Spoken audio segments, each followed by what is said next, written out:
Calicut university third sem BCom BBAയുടെ സബ്ജക്ട്സിൻ്റെ just ഒരു ഇൻട്രൊഡക്ഷൻ വീഡിയോ ചെയ്യാമെന്ന് വിചാരിച്ചു. പലർക്കും ഇപ്പോഴും പിള്ളേർക്കൊന്നും അറിയുന്നുണ്ടായിരിക്കില്ല ഏതൊക്കെയാണ് സബ്ജക്ട്സ് വരുന്നതെന്നൊന്നും. അപ്പോൾ ഞാൻ ജസ്റ്റ് ഒന്ന് പറഞ്ഞുതരാം. ബികോമിൽ സബ്ജക്ട്സ് വരുന്നത് human resource management, professional business skill, basic numerical methods, corporate accounting and business റെഗുലേഷനാണ്. ഹ്യൂമൻ റിസോഴ്സ് മാനേജ്മെൻറ്റ് എന്ന് പറയുമ്പോൾ നിങ്ങൾ കേട്ടിട്ടുണ്ടാവും maybe HRM എന്നൊക്കെ പറഞ്ഞിട്ട് ഒരു പക്കാ തിയറി പേപ്പറാണ്, കുഴപ്പമൊന്നുമില്ല. പിന്നെ പ്രൊഫഷണൽ ബിസിനസ് സ്കില്ലും അതുപോലെ തന്നെ ഒരു പക്കാ തിയറി പേപ്പറാണ്.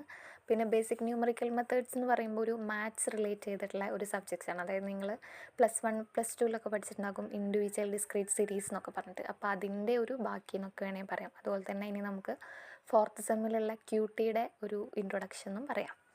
പിന്നെ കോർപ്പറേറ്റ് അക്കൗണ്ടിങ് എന്നൊക്കെ പറയുമ്പോൾ ഒരു അക്കൗണ്ടിങ് പേപ്പർ, അതായത് നമ്മുടെ ഫിനാൻഷ്യൽ അക്കൗണ്ടിങ് ഒക്കെ പോലെ തന്നെ ഇതിൽ ബാങ്കിങ് അക്കൗണ്ട്, അതുപോലെ തന്നെ ഇൻഷുറൻസ്, പിന്നെ കുറേ ഷെഡ്യൂൾസ് ഒക്കെ പഠിക്കാനൊക്കെ ഉണ്ട്.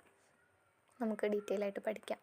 പിന്നെ നെക്സ്റ്റ് പറയുന്നതാണ് ബിസിനസ് റെഗുലേഷൻ. ബിസിനസ് റെഗുലേഷൻ എന്ന് പറയുമ്പോൾ ലോ ഡെഫിനിഷൻസ്, അതുപോലെ തന്നെ ഓരോ ആക്ട്, അങ്ങനത്തെ കാര്യങ്ങളൊക്കെയാണ് അതിൽ പറയുന്നത്. പക്കാ തിയറി പേപ്പറാണ്.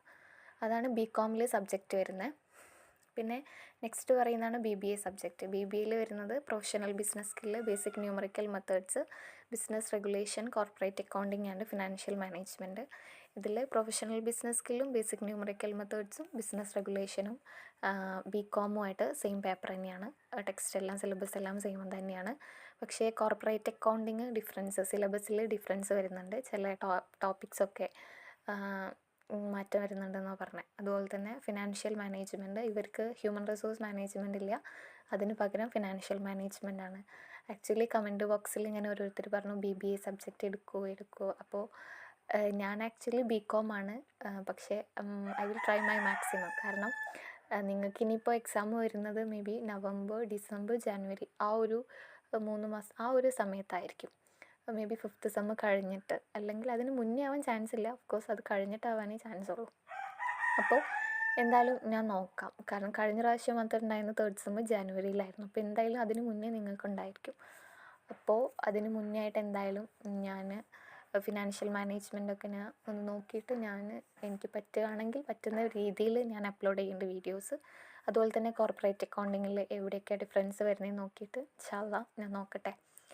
അപ്പോൾ ഞാൻ BCOM ആണ്. അപ്പോൾ അതൊന്ന് പറയാം. പിന്നെ ബാക്കി 3ഉം BCOMുമായിട്ട് സെയിം പേപ്പർ തന്നെയാണ് കേട്ടോ. പ്രൊഫഷണലും ബേസിക് ന്യൂമറിക്കൽ മെത്തേഡ്സും ബിസിനസ് റെഗുലേഷനും.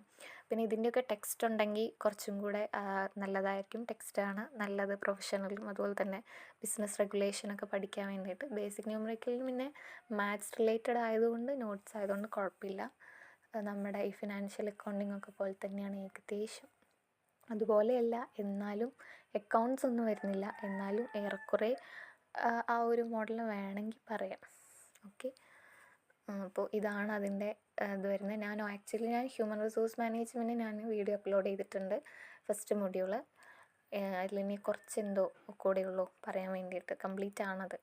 ഇനി നമുക്ക് ബേസിക് ന്യൂമറിക്കൽ മെത്തേഡ്സ് സ്റ്റാർട്ട് ചെയ്യണമെന്ന് ഞാൻ വിചാരിക്കുന്നുണ്ട് ഹ്യൂമൻ റിസോഴ്സ് മാനേജ്മെൻറ്റ് കഴിഞ്ഞിട്ട്. പിന്നെ ഞാനിങ്ങനെ ബാക്കി നിങ്ങളുടെ എക്സാം ആകുമ്പോഴേക്കും ഞാൻ അപ്ലോഡ് ചെയ്യാം. അതുപോലെ തന്നെ എനിക്ക് 5th സെമ്മും സ്റ്റാർട്ട് ചെയ്യാനുണ്ട് വീഡിയോസ് ഇടുന്നത്. അപ്പോൾ I will try my best. നിങ്ങൾ വീഡിയോ കാണുന്നവരാരെങ്കിലും സബ്സ്ക്രൈബ് ചെയ്യാതെ കാണുന്നുണ്ടെങ്കിൽ ചാനലൊന്ന് സബ്സ്ക്രൈബ് ചെയ്ത് സപ്പോർട്ട് ചെയ്യണം. നിങ്ങൾ തരുന്ന സപ്പോർട്ടാണ് എനിക്ക് മോട്ടിവേഷനായിട്ട് വരുന്നത് വീഡിയോ ചെയ്യാനൊക്കെ. അപ്പോൾ നിങ്ങളിടുന്ന കമൻസ് ആയാലും ഞാൻ നന്നായിട്ട് ഡീറ്റെയിൽ ആയിട്ട് വായിക്കുന്നുണ്ട്. അതുപോലെ തന്നെ സ്ക്രീൻഷോട്ട് എടുത്ത് ഫ്രണ്ട്സിനൊക്കെ ഷെയർ ചെയ്യുന്നൊക്കെ ഉണ്ട്. അപ്പോൾ നിങ്ങൾ തരുന്ന മോട്ടിവേഷനാണ് എനിക്ക് ഇൻസ്പയർഡ് ആവുന്ന വീഡിയോ ചെയ്യാൻ വേണ്ടിയിട്ട്.